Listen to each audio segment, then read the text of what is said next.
Hi everyone. All right, so today we're going to be looking at dividing decimals by a whole number.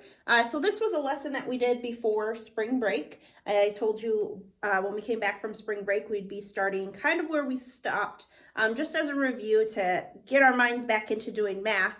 And sorry that I can't be with you and answer your questions along the way. So I would love for you guys to write down any questions that you have during this lesson. And then later today at 2 o'clock, we can have our Zoom kind of check-in and you can ask those questions then.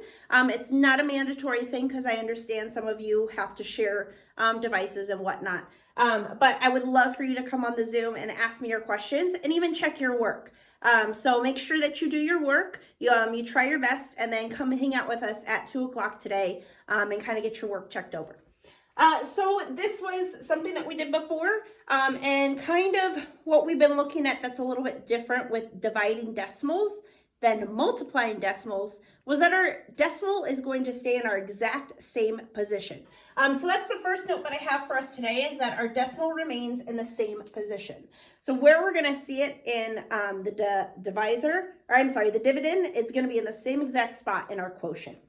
And we're going to use our long division steps that we already know how to use from our long division unit to divide. So I'm going to write our first example up here, which is 0.96, and we're going to divide it by 4. Okay? So this is written horizontally, and what we can do is just simply put it in the positions that we know how to use long division.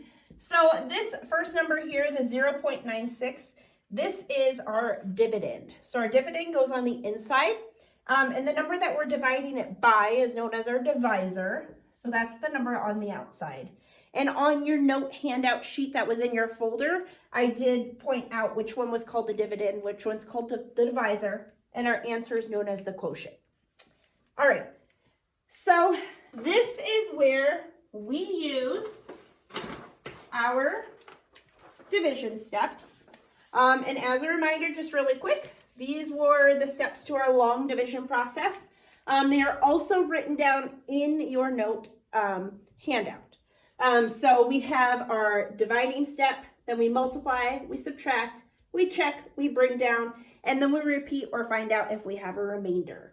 All of our equations today that we're going to be completing do not have a remainder. They're going to end with the 0 at the end. So a good way for you to check your work while you're working is if you end up with the 0 at the very end, there's a good chance that you probably got the answer correct.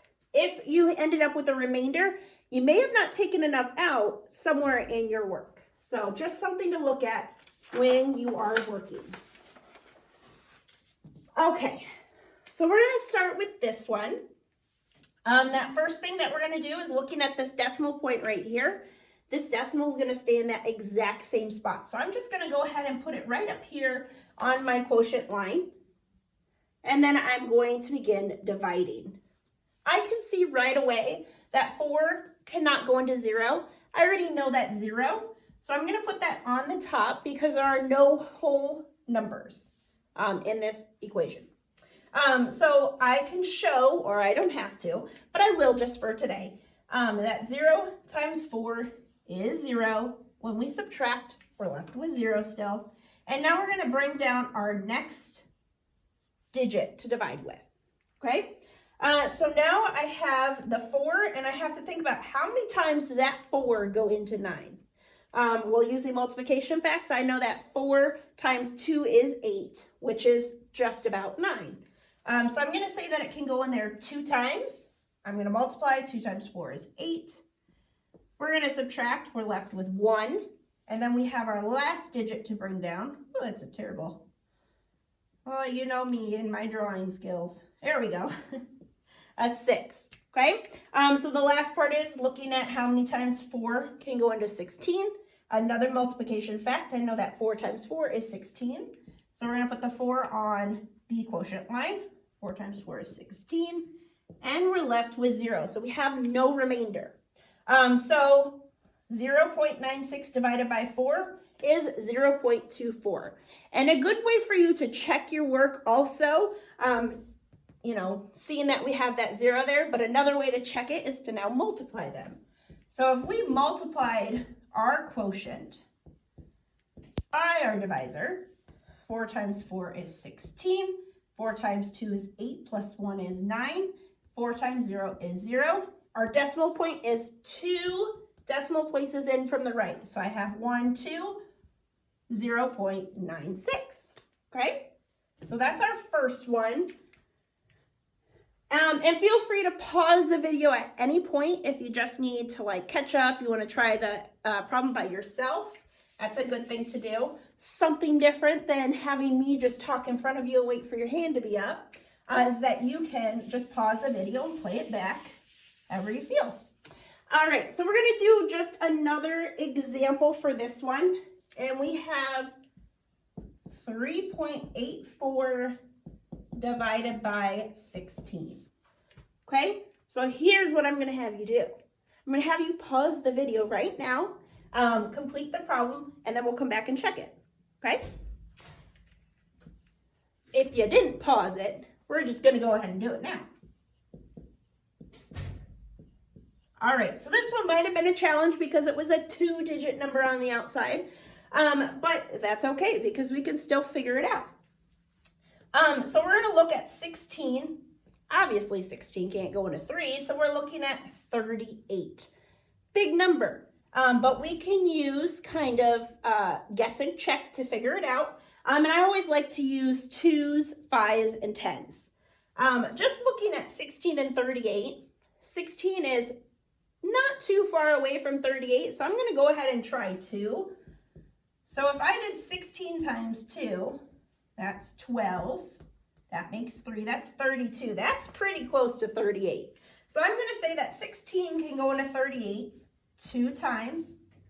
Did I forget something? I think I did. My decimal point and my placeholder. Okay?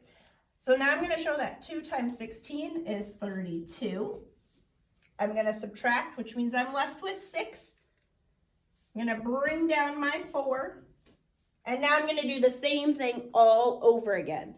So if you want to pause the video to figure out how much it goes into, you can, or we can keep on going. So we're going to do that same thing again. We did 16 times 2. I think I'm going to try 16 times 5 and see if I'll have enough or if I'll have too much. So 6 times 5 is 30. 5 times 1 plus 3 makes 8. Well, that's too much. 80 is too much. So I'm going to bump it down to, let's say, 4. All right, 4 times 6 is 24. That makes 6. Ooh, perfect, 64. So 16 can go into 64 4 times. We know that's 64. And we're left with 0. So 0.24 times 16 would equal our 3.84. All right. So there are going to be 2 problems today in your work that's going to be a comparison, okay?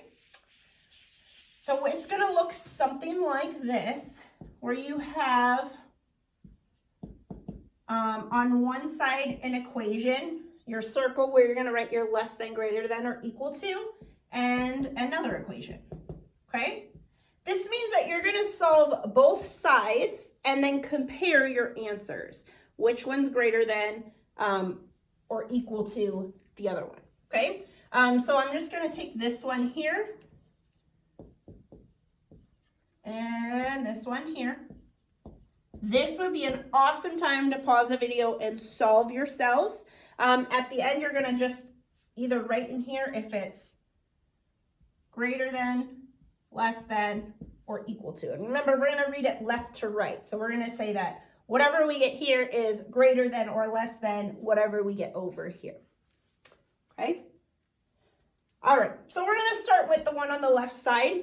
We're going to look at our numbers here. 3 cannot go into 1, so we're going to look at 16. So I'm just going to go ahead and put the 0 and our decimal point there to start with. So 3 can go into 16 5 times. 5 times 3 is 15. Subtract and we're left with 1. We're going to bring down our 2. And then 3 can go into 12 4 times because 4 times 3 is okay? And now this next one. Same thing that we had over here. Our first number cannot go into here, so 2 cannot go into 0. We're just going to put our placeholder there. Bring down our 8. Now we're going to think about how many times 2 can go into 8, and that's 4 times. 4 times 2 is 8. Feel like I might have written the problem wrong. That's okay. 2 cannot go into 1, so we're just going to use the placeholder 0. Look, I ended up with a remainder, didn't I? But did you know, and I know you know this, that we can add on placeholders with our decimals? Because if I just placed a 0 at the end of that number, it doesn't change it. It just shows that we have 0 in the thousandths place. Watch this. I bring that 0 down, and 2 can go into 10 evenly because 2 times 5 is 10. Look at that. Now I don't have a remainder. All right, so I have my numbers now. We have 0.54 and we have 0.405. So we're looking at, is the one on the left greater than, less than, or equal to the number on the right?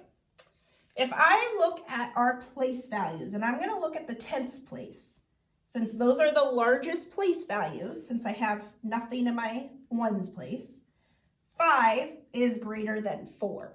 Even though I have more digits over here in this number, because I'm comparing them based on the tenths place, 5 is greater than 4. So 0.54 is actually greater than 0.405.